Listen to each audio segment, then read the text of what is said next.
Welcome to this tutorial. In this tutorial, I'm going to show you how you can change your Instagram name.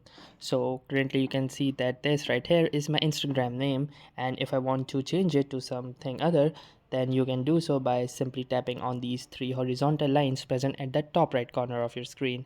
And then once you do this, you will be landed onto the settings and activity page. Now here you need to click on this account center button. Once you click here, you can see this option which says profiles. So click on the profiles and click on the Instagram profile and then click on the name.